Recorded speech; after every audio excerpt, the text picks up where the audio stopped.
Terry McLaurin will be at training camp thanks to a new contract extension reported by Adam Schefter on Tuesday.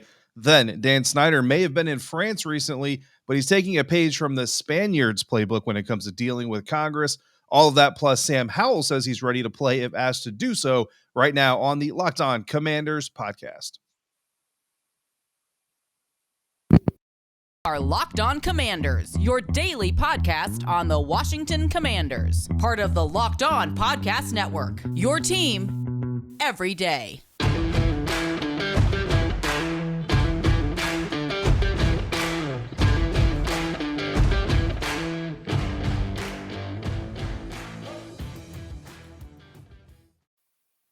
Welcome, everybody, to the Locked On Commanders podcast, part of the Locked On Podcast Network, your team every day, your daily podcast on the Washington Commanders. Locked On Commanders is free, and it's available on all platforms, including now on YouTube and the WUSA 9 Plus app. WUSA 9, your CBS affiliate in Washington, D.C., has a new streaming app that is a game changer for local news and sports in the DMV. Just download WUSA 9 Plus app now from your Roku or Amazon Fire TV stick. I'm David Harrison, writer covering for the Washington Commanders for Sports Illustrated's Fan Nation. My partner is Chris Russell, one half of the Russell and Medhurst Show, which you can find live on the Team 980 Monday through Friday from 9 a.m. to noon Eastern Time, or anytime along with this show on the Audacy app. You can find us on Twitter as well at dharrison82, at WrestleMania621, and at LO Commanders. All right, and once again, we thank you for making the Locked On Commanders podcast your first listen or your first watch of the day. And David, we're back, and what do you know? We have good breaking news for a change. Oh my goodness. Wait, stop the presses. We actually get to talk about something positive and something football. Oh my goodness. The Washington Commanders did the right thing. Before we even tell you what they did the right thing. They deserve to be commended. They deserve to take command and do all their crazy little social media stuff. The Washington Commanders have signed Terry McLaurin to a long-term contract extension, reported, as you mentioned at the top, by Adam Schefter first. A 3-year contract extension, meaning he is under team control until 2025 for 4 more years, and then we'll see what happens. And he gets new money worth up to $71 million, with a heavy percentage of it guaranteed. It's in the range of 76% in terms of guaranteed money as part of the new money, and a $28 million signing bonus. David, finally, it's time to celebrate something positive, something good. It feels like it's been forever. Yeah, look, I mean, the first piece of good news that we've seen come out of this organization since the NFL draft, and kind of going back, and this is a little bit of a different story, right? But Ben Standig of The Athletic recently, The Athletic compiled from all their beat writers a list of like the best move for each team during the offseason, and Ben said that the Commanders' best move this offseason was the trade back in the first round from their original first round pick, trading back, gaining some other picks, and then flipping some of those gained picks into some additional picks, even in some other trades, and then bringing in guys like Jahan Dotson, like Fedarian Mathis, Brian Robinson Jr., Cole Turner, Sam Howell, guys that we're all very, very excited about. Percy Butler, another one of those players. So really, since then, like this is the best thing that's come down, which for a lot of NFL teams, that's the case, right? You have the NFL draft. You don't have a lot of news really coming down between then and then training camp. But for the Washington Commanders, of course, this team always has news percolating, and we're going to talk about some more of that here in a second. But most of that is negative, and we see it in the comments, Chris. We see it on Twitter. We feel it ourselves when we get on the show, and we got to lead off the show with some piece of negativity. Nobody wants to deal with that. So it's good to see that the Commanders get this thing done. But I think what's really impressive is now on average annual value of his contract, Terry McLaurin in the top 10. Spotrac and Over the Cap, they're going to evaluate this contract based on the entirety of the 4 years that Terry has. Because again, this is a 3-year true extension, which means his current year will still be played under that $3 million or so cap hit that he was coming into the year with. This new money is all new, again, additional new money picking up in 2023. So the annual average value of the new money, $23.6 million, which if you go back to our offseason conversations, right, we have been ballparking around the $22.5 million landscape now. The speculation was, how much did Terry want? Did he want 25, 26, maybe even going up to 27 and start to kind of reset the market a little bit, leverage the fact that he's done so well with really below average at best quarterback play during his career so far. And then we also speculated, right, Chris, that in order to bring, if he was asking for 26, 25, $27 million even, bringing that number down was probably going to take a little bit of a higher guarantee than most teams usually like to give. Well, it turns out, I mean, look, it's not 22 and a half, it's 26.6 or 23.6, and it's not fully guaranteed, but it's a lot of guaranteed money. So it seems like the tea leaves were being read correctly in this situation, which always makes you happy because it means that the feel of the franchise, the feel of the player seem to be along the same path that we believe them to be. Absolutely. And just to provide a little more context, and you're absolutely right on that, some of the things that we had talked about, like you said, a lower AAV, more money guaranteed. We mentioned 76% of it guaranteed. Spotrac is listing the new wide receiver contract guarantee this way. Terry McLaurin at $54 million reported. That's what they're listing it as, which would put him behind A.J. Brown at 57.2, Devontae Adams at 65.6, Stephon Diggs at 70, Tyreek Hill at 72.2, and Cooper Kupp at 75 million. But in terms of pure signing bonus, right? You look at Terry, who got 28 million in signing bonus, David. And again, these numbers are a bunch of gobbledygook, okay? But they're they're important to the overall puzzle picture. You look at a guy like Christian Kirk, who just earlier this year got a rich contract that a lot of people weren't expecting. His signing bonus was 20 million. You look at Stephon Diggs, who you just mentioned, and I just mentioned about the total guarantee. His signing bonus was only 21.5. You look at AJ Brown, 23.2. So Terry got something here in exchange for a lower, it seems like in exchange for a lower AAV, okay?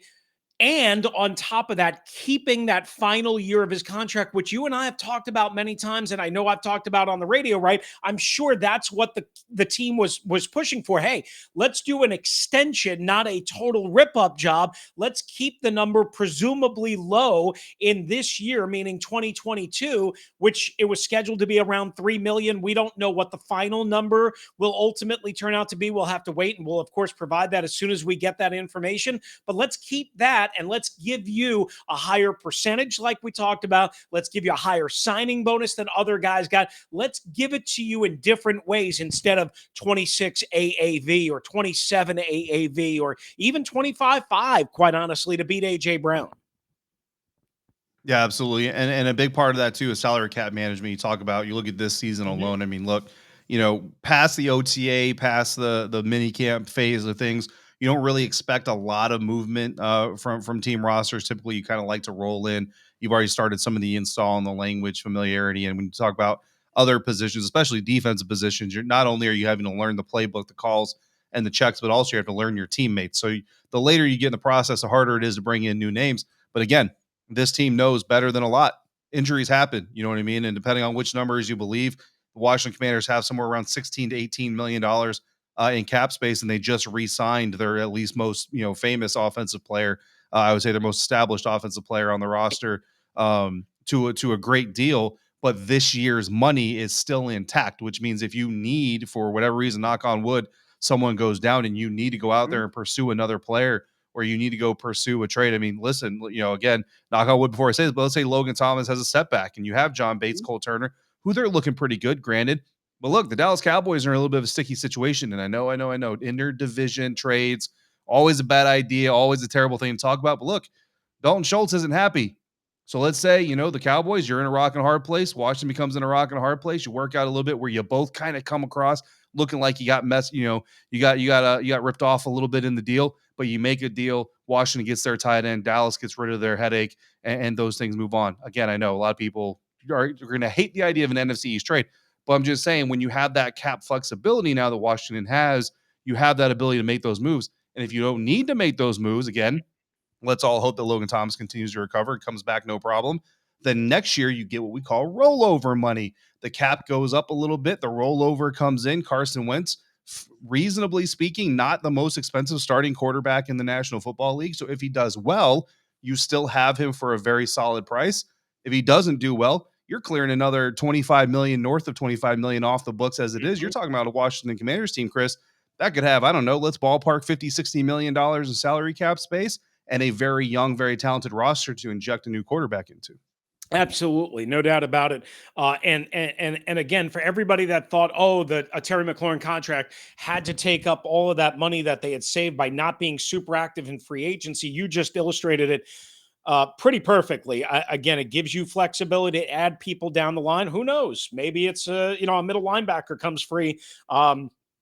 Late in the game, or an outside linebacker with, again, Cole Holcomb playing there, or a corner, a veteran corner gets cut. Again, there could be, or tight end, like you mentioned. I mean, there's a myriad of possibilities. And now that you know exactly what Terry's going to cost you, not only this year, David, but also in the next 3 years after that. So for a total of 4 more years under team control until 2025, and then theoretically even more, because I guess you could franchise tag him when the contract expires. Now you know what you can work with, but also in years to come. And I want to point out one other quick thing.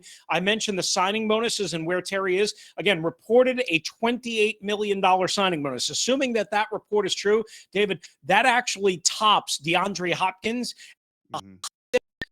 More signing bonus there is in the wide receiver market, even with all the new deals, Tyreek Hill, A.J. Brown, Stephon Diggs, all the guys at Cooper Kupp that we mentioned. Terry at 28, again, assuming that that's true, and that's a 100% signing bonus, he eclipses DeAndre Hopkins 27.5. So in that's the way that Terry gets his number one slot, if you will, as part of this negotiation.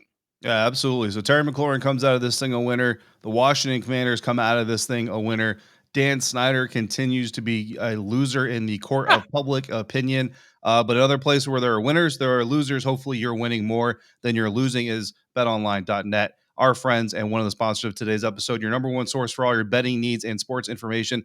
Find all the latest sports developments, league reviews, and news, including Major League Baseball, golf, and much, much more, including Adrian Peterson versus Le'Veon Bell odds. Ooh. If you haven't heard about that, stay tuned because we're going to talk about that here in a second. BetOnline is your continued source for all your sporting wagering information, including live betting, esports, and scores. And BetOnline.net remains your best spot for all your sports scores, podcasts, and news this season. BetOnline.net is the fastest and easiest way to check out on all your favorite sports and events, including MMA, boxing, and golf. So head to the website today or use your mobile device to learn more about the trends in the action at BetOnline, where the game starts. All right. We're also brought to you by our friends at Rock Auto and rockauto.com. Of course, the ever-increasing makes and models that you see on the market, gas, hybrid vehicles, all sorts of different makes and models, again, foreign and domestic, old, new, what have you. If you need a part, whether it be a vanity or whether it be a major part like a fuel pump or something along those lines, maybe a new radiator, who knows, you can go to one place and one place only. And here's the best news, guys. As we always tell you, you don't have to actually go anywhere. You can go to your couch. You can go to your kitchen table. You can do it somewhere else in your house that we don't necessarily need to go into, but you get the point. Just go to your phone, go to your browser, rockauto.com. You need to be to get the very best service, to get the very best parts for whatever you need for your car or truck at the very best prices. Why pay the factory dealerships? Why we're going to charge you for all that overhead, and they're going to charge you more because you're not Lenny the mechanic down the street? Why do that when you can go one place and one place alone? rockauto.com. And when you go to rockauto.com, here's what we want you to do. See all the parts available for your car or truck, then write Locked On in there How Did You Hear About Us box so they know we sent you. Again, that's Locked On in there How Did You Hear About Us box. Amazing selection, reliably low prices, all the parts your car will ever need at rockauto.com.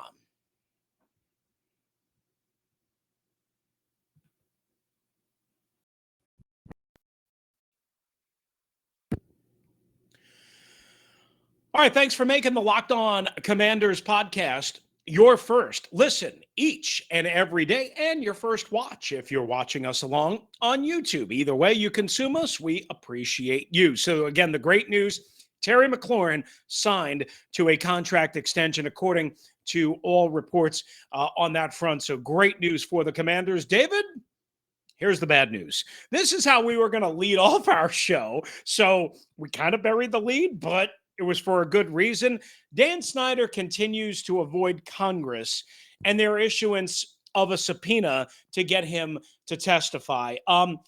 So this is kind of confusing, but let me just, I guess, summarize it as best I can.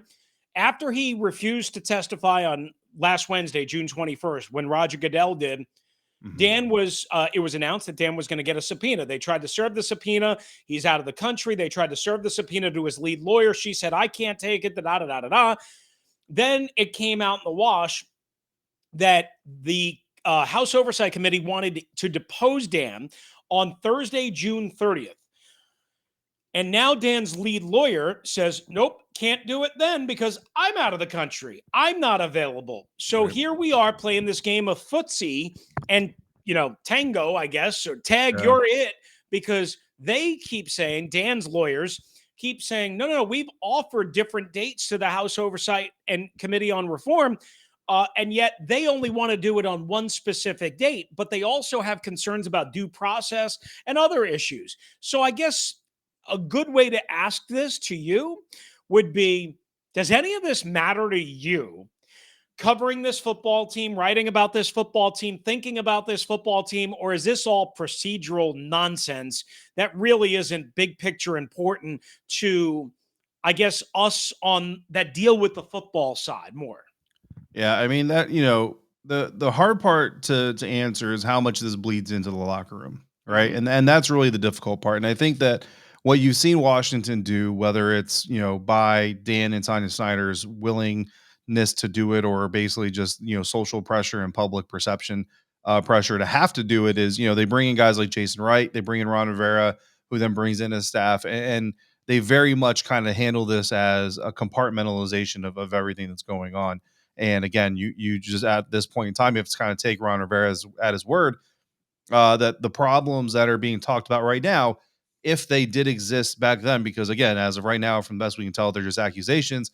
But if they did exist beforehand, they don't exist anymore. And to the best of his knowledge and ability to control some of these things, that's what it is now. At the end of the day, the head coach of the team, while he's the most forward facing, you call him executive team leader, whatever you want to call him, in the franchise, he can't be everywhere and he can't control everything. He can't control every department within the organization and all the executives and their interns and their junior level employees and all these other things. So there's only so much one person can do, but there you can tell that they're making a concerted effort to try to compartmentalize this thing and keep the football, keep what's happening off the field in basically the past, and that's essentially what we're dealing with, is an evaluation of past activities.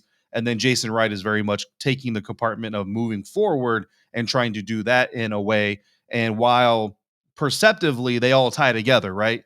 Like Jason Wright, the team, gets a photo with Sean Taylor's family and there's porta potties in the background, that gets a much bigger reaction because of the losing on the field and because of the accusations coming from the Dan Snyder level of operations. Whereas in a vacuum, it would be a little bit of a smaller situation than if it were all linked together.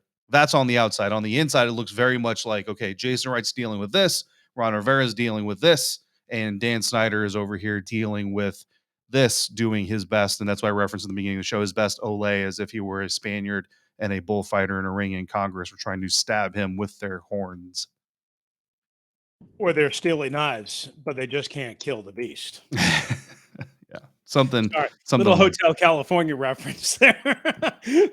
My bad. I'm a huge Eagles fan, so yeah. I just kind of took The the chance. band Eagles, not the Not a Philadelphia Philadelphia, Eagles. right? Not a Whoa, don't Philadelphia cancel Eagles. us. Exactly, not a Philadelphia Eagles fan. I listen. Here's the bottom line. Okay, I mean we could go on and on and on about this. I mean, to me, this feels very much like an attempt to evade facing the music, right? No, And it and, is. and while Absolutely.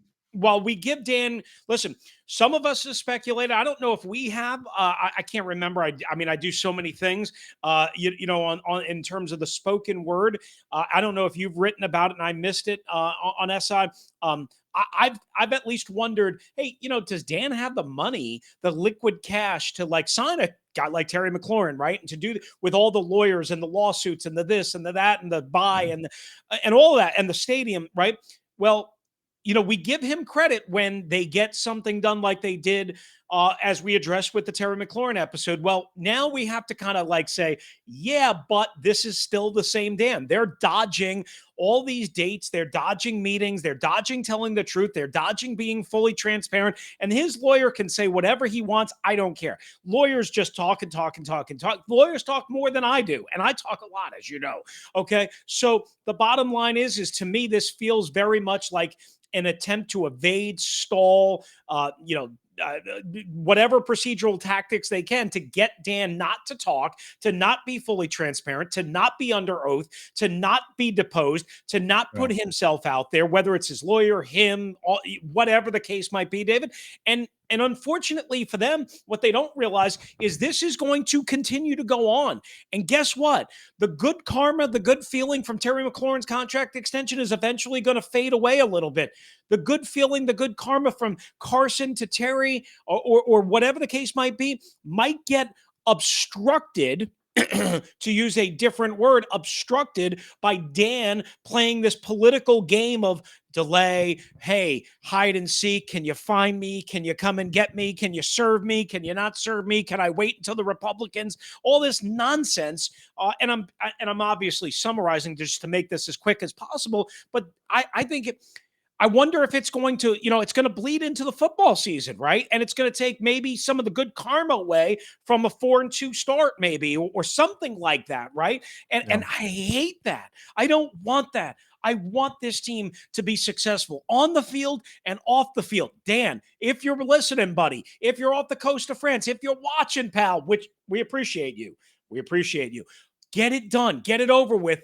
And put this away and just give in and stop playing this nonsense. Yeah, it's not going to happen. Of course it's not going to happen. A dopey man can plead and beg, right? I mean, what else can I do, right? I mean, I can. You know what? The good news is actual game results and activities will take precedence. I hope so. That'll be the good news. We'll see. They better be good game results and good activities. All right. Speaking of activity, this is a different kind. David mentioned it a little bit earlier when we were telling you about our friends at Bet Online. Coming up next, former NFL and Washington running back and future Hall of Famer Adrian Peterson is doing what? Huh? That's next on Locked On Commanders. But first, another quick reminder, again, for our friends, which is your number one source for all of your betting needs and sports information. We have Major League Baseball right now. You got golf. You got Adrian Peterson, which we're going to tell you about coming up here. All sorts of odds, all sorts of different props, all sorts of different ways you can get in the action. I just won some big money on the Colorado Avalanche winning the Stanley Cup. So I was pleased to make a very, for me, large bet on Bet Online and betonline.net. And so can you. You can check out all the information on MMA, boxing, and more. Head to the website today. Use your mobile device to learn more about the trends and the action at Bet Online, where the game starts.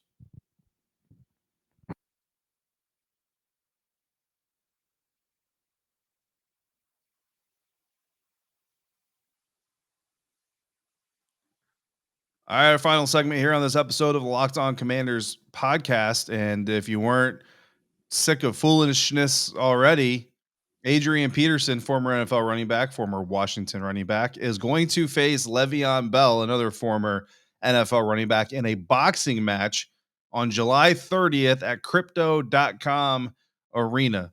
So a lot of things that either don't make any sense or shouldn't make sense, including cryptocurrency, all coinciding all at the same time, Chris. Yeah. So this is this is an interesting one for me, David. All right. So let me unpack this. Adrian Peterson's financial issues are pretty well documented, right? He made some bad investments or some people took advantage of him.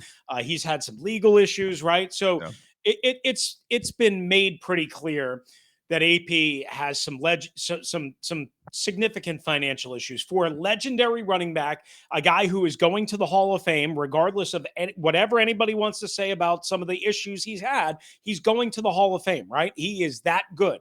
And he was really good for the Washington then Redskins. And then Jay Gruden cut him, surprisingly, Ron Rivera cut him, rather, after Jay Gruden kind of benched. It was this long circus, right, in 2009. The bottom line is this.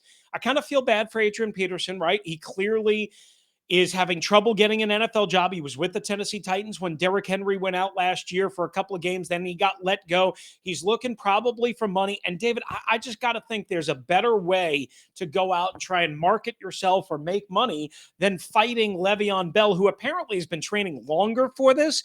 And they're going to meet in Los Angeles. And the question I have for you is, regardless of the motive, which I'm pretty sure what the motive is, are you interested?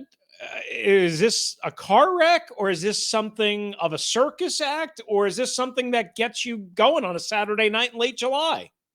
No, I think it's sad is what it is. Cause I mean, again, the reasons for Adrian, I don't know about Lev, you know what I mean? But the reasons for Adrian to be doing this seem pretty clear, and it's pretty sad. And look, I'm never gonna shame somebody for going out there and making money the best way they know how, or the best way that they can. We all have survival up at the forefront of our minds or whatever. I just think it's really sad that Adrian has been put in this situation, and to a certain extent, maybe he's a victim in some avenues, but in a lot of avenues, he's not a victim. You know what I mean? And uh, by and large, I'm kind of a major bed laying it type of person. We all have the ability to overspend and live beyond our means and extend our credit beyond intelligent ways. You know what I mean? But at the same time, I still have human empathy for a guy who's clearly struggling.